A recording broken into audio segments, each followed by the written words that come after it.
Saiu!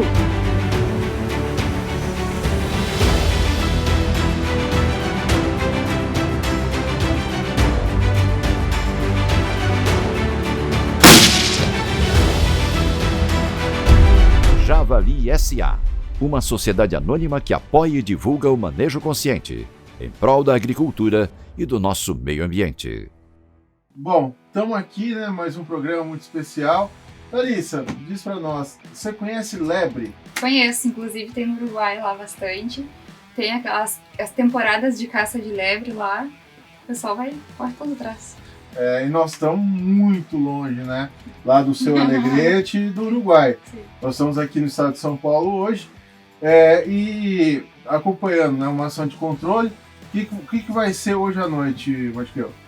Hoje nós estamos aqui recebendo a visita do meu querido amigo, né, Estevão. Ele vai se apresentar aí. Eu sou médico veterinário, mestre e doutor em medicina veterinária pela Unesp de Jabuticabal. E hoje em dia sou professor de enfermidades parasitárias e zoonoses também na FCAV Unesp. A intenção nossa é rodar algumas roças, porque a lebre ela está no mesmo habitat do javali. Está nos mesmos lugares, né, Júlio? No mesmo lugar. Nos mesmos lugares elas aparecem. E nós vamos tentar hoje dar um resumidão e tentar coletar algumas amostras para o professor. São duas espécies exóticas invasoras, né? Uma já declarada nociva, a outra está em aberto.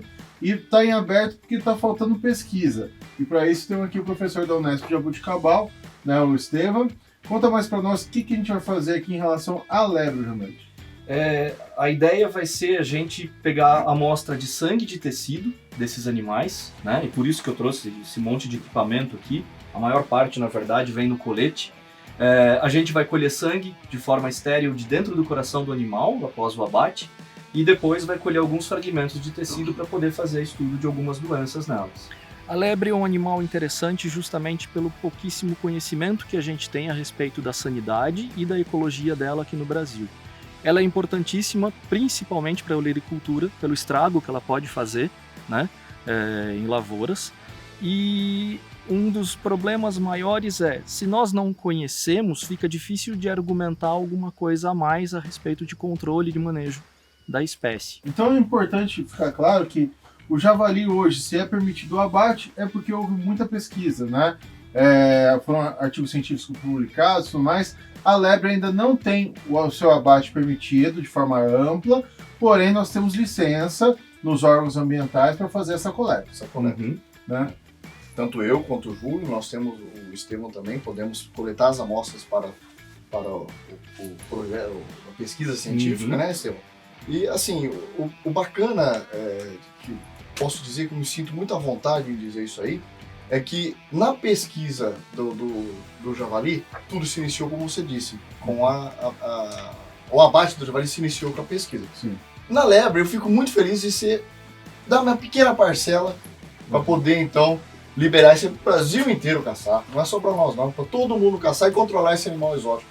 Porque por mais que sejam problemas, né, as autoridades acabam exigindo que sejam realmente comprovados, feitos estudos. Exato. Então, assim, muito importante. ainda que algumas pessoas se oponham, é importante deixar claro que houveram muitos estudos, muita ciência por trás de cada abate realizado. Exato. Né? Aqui no Brasil, cultura de caça é algo praticamente inexistente. Com exceção de alguns estados do sul do Brasil, o brasileiro, em média, não caça. Inclusive, tem uma visão negativa da caça.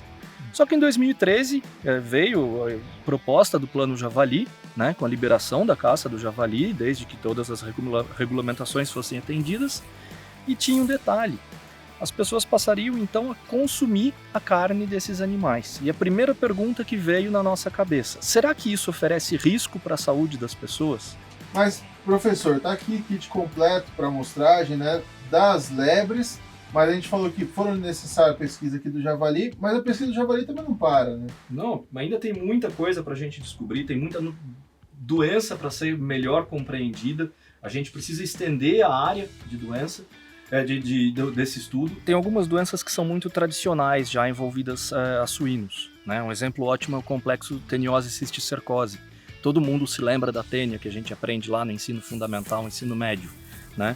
Aqui no Brasil, essa doença praticamente foi erradicada, até porque a gente consome muito mais carne suína da suinocultura industrial do que de suíno criado de fundo de quintal.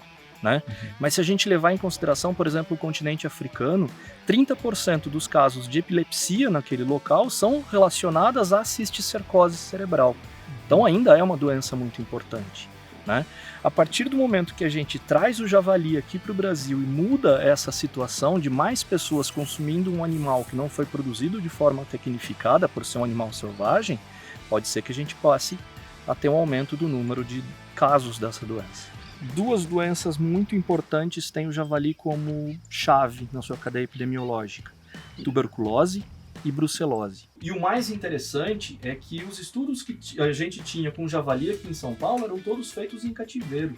O primeiro estudo, que foi com material de animais de vida livre, só pôde acontecer por causa da abertura que o Mardiqueu assim você deu me pra deixa gente. comovido, Estevão. Você me deixa comovido, assim. O cara foi o pioneiro nisso. E foi muito importante. Conseguimos amostras de altíssimo valor biológico. Já tem alguns trabalhos sendo publicados agora. Tivemos alunos que defenderam mestrado, doutorado, graças a essa colaboração com os caçadores. E eu peço de verdade que vocês participem, colaborem com a universidade. A gente está aqui para trabalhar junto com vocês, para que a gente possa entender melhor o que tem nesses animais, para que eles não ofereçam risco nem para a nossa saúde, nem para a saúde dos animais, e garantir um ambiente saudável. Um bicho que pode oferecer risco à saúde humana, pode oferecer risco à saúde animal, pode se espalhar com muita facilidade pelo Brasil, merece de verdade que a gente estude e entenda um pouco melhor sobre os patógenos que afetam eles. Professor, e o Mardiqueu ainda até comentou que o senhor ia vir, e a gente até achava que você era contra a caça, contra o controle. Só pra ele ser da Unesp, né, Só pra ele ser da Unesp, a gente ficava meio assim, meio com Será que? Será que vai dar certo? Será que não vai? Mas tá aí, o homem é sensacional. E aí tá sempre ajudando a gente, e eu falo assim, eu tentei, fiz com dedicação, o Júlio fez também, tentamos coletar esse material, viu, Rafa? E aí eu falo assim, que toda vez que eu tentava coletar, ele falava assim, não, você tem que fazer de perfil, então eu vou fazer seguinte, vem comigo, vai, vem comigo e faz você e me mostra como é que faz. E aí, a partir daí deu tudo certo, né? Aí ficou bom. O grande problema, a gente precisa desse material colhido de uma forma estéril e correta, para garantir não só aquele estudo, mas que outros estudos possam ser feitos depois. Com lebres, a gente tem uma pesquisa preliminar feita até agora. O que a gente notou é o contrário do que foi observado, por exemplo, com os javalis. Nos javalis encontramos um monte de parasita, alguns dos quais a gente até achava que nem existiam mais no Brasil. Nas lebres a gente observou exatamente o contrário, elas praticamente não têm parasitas. Tá? Vamos procurar agora outros patógenos, algumas bactérias, alguns protozoários, mas com relação a eumintos, elas praticamente não têm.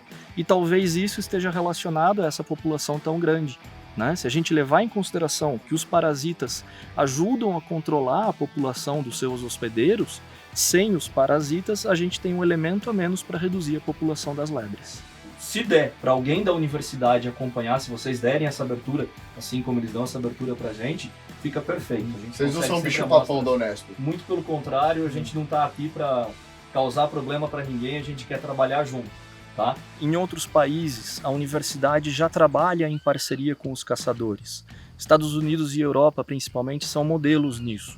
Não existe pesquisa feita com esse tipo de animal sem que tenha envolvimento da universidade com os caçadores. Aqui no Brasil, a gente está começando a fazer isso funcionar, e está funcionando bem. Né? O que a gente gosta, o que a gente precisa é que os caçadores nos procurem para que a gente possa permitir que haja essa troca de informações, troca de conhecimentos e, o mais importante, coleta de amostras de áreas representativas do Brasil todo. Quanto maior for a área estudada, maior vai ser o conhecimento que a gente tem a respeito dessas doenças, maior vai ser a retribuição que a gente pode dar para a sociedade. E o mais interessante é que quando é bem feito, igual eles fazem, a gente fica até feliz de estar trabalhando junto. Tamo junto, Guilherme. E me diz uma coisa, os controladores de todo o Brasil, como é que faz para participar, para enviar amostras, como é que faz? A melhor forma, entre em contato com a gente, acho que pelo Instagram, @labepar, é a forma mais fácil de vocês entrarem em contato e depois a gente faz o direcionamento correto. Cada estado vai ter uma legislação própria, mas a gente consegue resolver isso de uma forma legal. No próprio site da Unesp, fcav.unesp.br, vocês podem procurar lá o Departamento de Patobiologia e Terigenologia Veterinária. Vocês podem procurar direto pelo meu nome também. Estevan Lux Hope, ok? É bem tranquilo para a gente entrar em contato. O Instagram do laboratório, @labepar, também é uma forma fácil da gente ter esse contato próximo. E se vocês tiverem interesse, podem acabar conhecendo mais sobre outras enfermidades parasitárias dos animais. Bora rodar? Bora lá, Bora então. rodar. Então bora rodar.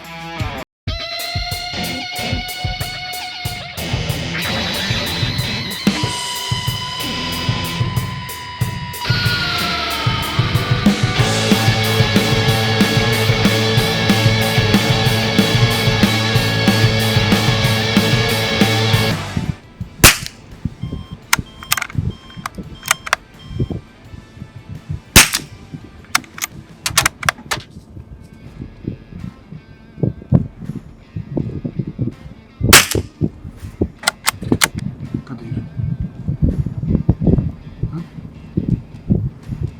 Tá lá. Não tô vendo. Tá. Nossa senhora.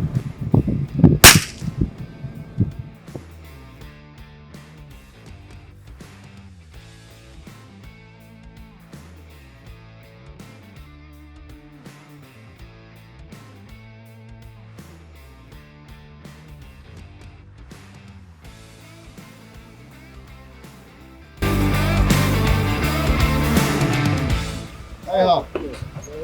Uma gaiola abandonada, Rafa. Vai. Então, Rafa, tá vendo? Uma gaiola, há um tempinho nós conhecemos essa gaiola aqui nessa região. O controle de gaiola é um lance permitido, né, Rafa? Você sabe disso. É, permitido, mas nem todo mundo se adapta, né? Pessoal, tem gente que acha que isso aqui é solução para tudo, né? Que se dependesse, proibia o controle com cachorro, com arma de fogo, para fazer só gaiola. Por que a gaiola então tá abandonada? Dispendioso. Dispendioso porque você tem que estar frequentemente vindo, olhando, fazendo o trato, né, Júlio? Fazendo o trato de ceva, colocando a ceva. E você, todo dia, 2 vezes por dia, você tem que estar aqui olhando para ver se pegou ou não. E você sabe, né, Rafa? Tem a possibilidade ainda de você pegar um nativo, né? E aí como é que tira uma onça daqui de dentro? você vai ter que soltar, você não pode matar, né? Não, mas assim, realmente, assim, toda essa estrutura aqui custa, esse Tem um monitoramento custa. A gente não pode falar que também não é útil. É um método. É um método. É um método. Né? Eu acho que é a soma de tudo que pode ser a solução. Exato. Né? Então, quanto mais opções, melhores, desde que todas as opções sejam combinadas, somem, né? Na guerra contra o javali, Vale tudo. vale tudo, né? Então, vamos seguir o nosso manejo, então? Vambora. Bacana, né? Bacana. Bacana.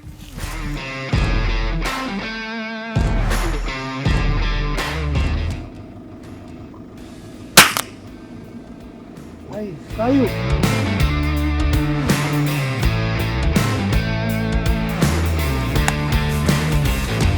Belo tiro, Martins.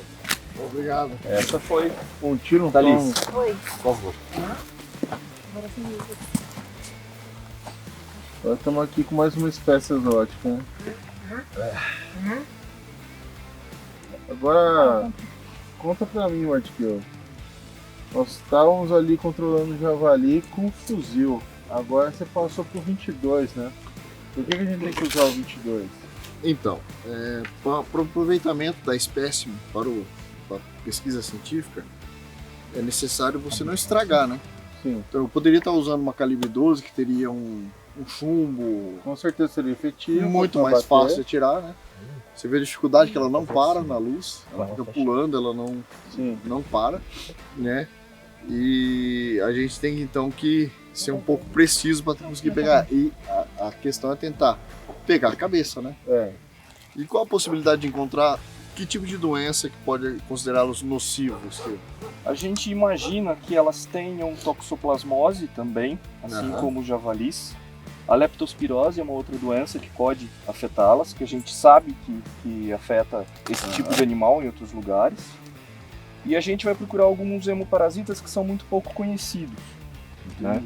E esses hemoparasitas, em outros lugares, eles têm potencial zoonótico. Fora a parte de parasita, e aí o Rafa também vai poder perguntar, ela compete com outro animal diretamente aqui na nossa fauna. Qual que é? Você lembra?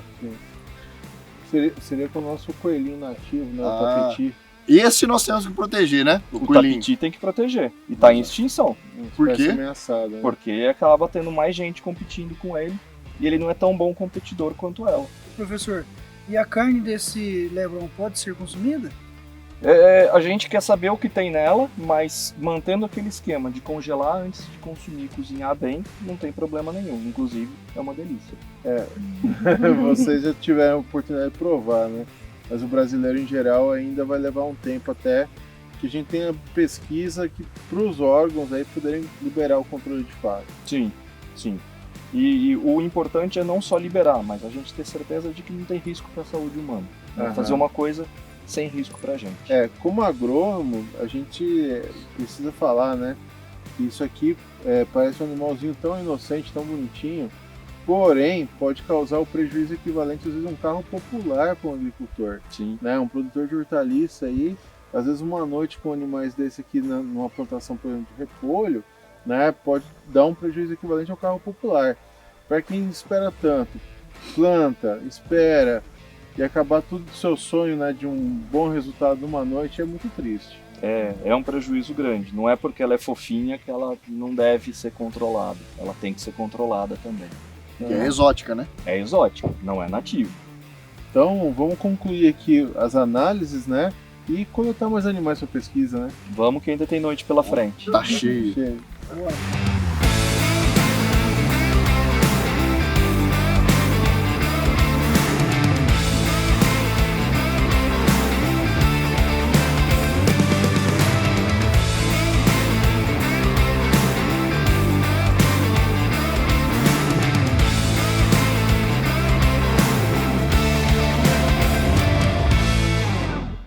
A gente precisa que as lebres sejam abatidas por caçadores profissionais, obviamente, e uma vez constatada a morte, a gente faz a coleta do sangue de forma estéril, diretamente por punção intracardíaca. Esse sangue é armazenado em tubos estéreis, vai levado para o laboratório, e a carcaça da lebre também. No nosso laboratório, a gente processa a carcaça da lebre, separando fragmentos de órgãos para análises moleculares e outros fragmentos para análises parasitológicas. Então, a gente está com mais ou menos aqui nessa área, uns 20, 21 mil plantas, né? E se você pegar uma carreira dessa daqui que tem 200 plantas, você acha uma média de 8 a 10 mudas comida desse jeito que a lebre estragou. Se a gente levar em consideração o comportamento da lebre, ela não vai comer simplesmente o quanto ela precisa para ficar satisfeita. Ela vai se alimentar um pouquinho de cada coisa. Ela entra numa lavoura, ela vai ter acesso a um monte de alimento interessante para ela e vai acabar comendo um pouquinho de cada. Por mais que aquele repolho ou aquela batata doce ainda esteja própria para consumo, ele tem um dano estético. E esse dano estético, obviamente, vai ser refletido no custo de mercado. Aquele produtor que investiu muito naquela lavoura pode perder praticamente todo o investimento dele, porque ele não vai conseguir vender, ter o retorno esperado que ele teria em cima daquele investimento. Essa muda, do jeito que ela está aqui, a lebre comeu tudo um lado dela e ela vai ser condenada. Essa muda aqui já está condenada. Só contando com a muda, é uma média de, eu calculei uns 15, 17 reais uma muda. E mais o tempo que a gente perdeu, pagou para plantar, pagou para adubar, pagou para aguar, pagou para cuidar dessa muda e 6, 8 meses para perder ela. Eu calculo aí no prejuízo aí mais ou menos de uns 25 reais por muda.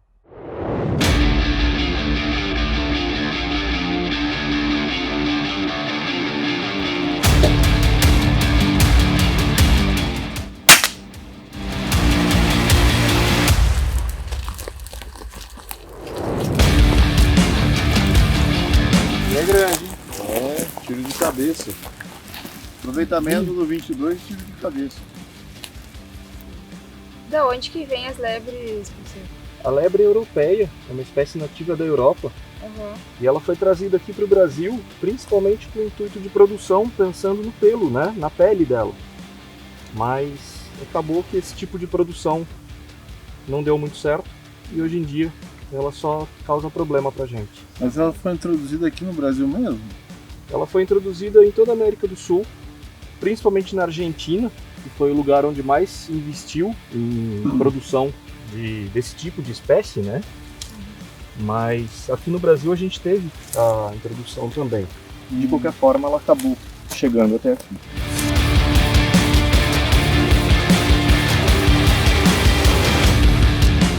Bom, então o professor está concluindo aqui as amostras, né, suas análises, mas a gente saiu foi para controlar javali, né? Exatamente, né? Não podemos parar, né? Não podemos parar. E a noite tá boa, JB? A noite tá boa, tá excelente, tá escura. Espetacular. Não, tá sensacional. Bateu o siribim, bicho para nos olhos, bala canta, É um tiro, um tombo. um tiro um Um tome. tiro, um tomo, então bora fechar com chave de ouro, né? Bora. Bora trazer o Java.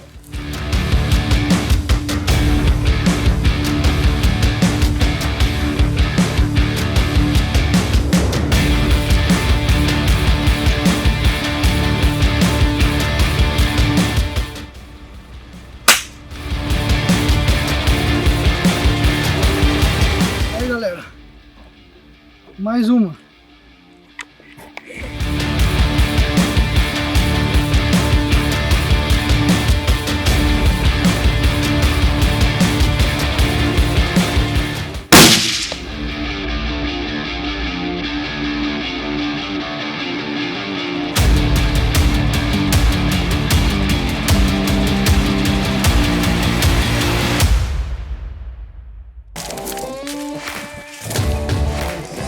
O professor já tá lá na frente. Nós estamos chegando aqui. Correr, cortar a amostra. Viu, Rafa?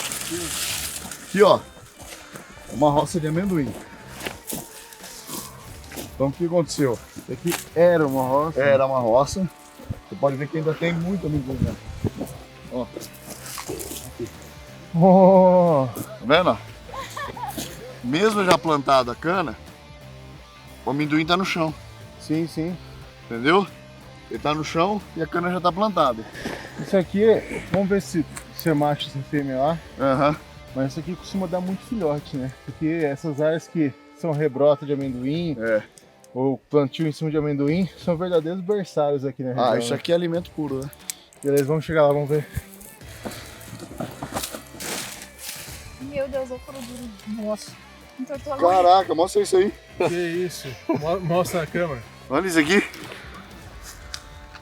Quer fazer a incisão? Não. Que isso, hein? Que técnica.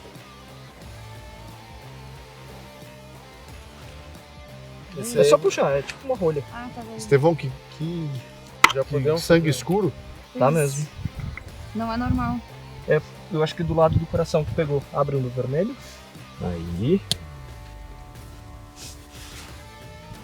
Esse aqui de 0 a 10 na sua escala aqui de tamanho tá quanto? É um porco grande, um jovem, Qual Pelo idade, tamanho da idade presa. aparente? ele tem mais ou menos de 2 anos. Ele tem a presa pequena. Vai lá, doutor. Ó, esse carrapato aí, a gente vai colher também para procurar alguns patógenos neles. Um dos mais importantes, mais conhecidos é a febre maculosa, né? O carrapato que a gente encontra nos javalis aqui dessa região, por resultados que a gente já tem, é o mesmo carrapato que afeta capivaras e que transmite a febre maculosa. Para nossa sorte, a área não é uma área de febre maculosa, mas a gente precisa monitorar.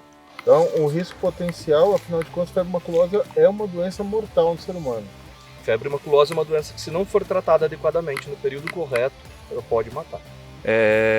Pelo padrão do escudo dela, de coloração do escudo, é uma fêmea de Amblyomma sculptum, que é a mesma que afeta a capivara, cavalo e anta. Vamos fazer a biometria? Alice, você me ajuda, por favor? Ponta do focinho, Vai tirar foto? a base da cauda. Quer tirar foto ou seguro? Não precisa, eu só vou segurar aqui e tirar a foto daqui. Rafa, diferente o nosso porco? É diferente, né? A gente vê em outros estados que é mais java-porco, mais misturado com porco doméstico, né?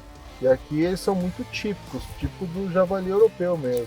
A gente sempre comenta aqui, tanto eu quanto o Júlio, que é muito difícil a gente pegar porco com mais de 130, 140 quilos, 150 quilos, é uma dificuldade. Por quê? Porque o nosso porco aqui, ele é pequenininho, por conta, acho que disso aí. E bem mais volume. Exatamente. Então tá, a gente terminou agora as coletas. Muito obrigada, professor. Aqui. Obrigado, Thalissa. Eu agradeço. Com essas coletas a gente consegue um material de riquíssima importância para a ciência brasileira, e esse material só foi obtido graças à colaboração dos manejadores de fauna. Se não fossem vocês, a gente não teria como fazer esse tipo de pesquisa. Obrigado mesmo. Tamo junto. E nós, a Javali SA, ficamos realmente muito satisfeitos de poder documentar toda essa colaboração. E quem quiser seguir acompanhando a gente, curta, siga e compartilhe a gente nas redes sociais. Javali SA, uma sociedade anônima que apoia e divulga o manejo consciente, em prol da agricultura e do nosso meio ambiente.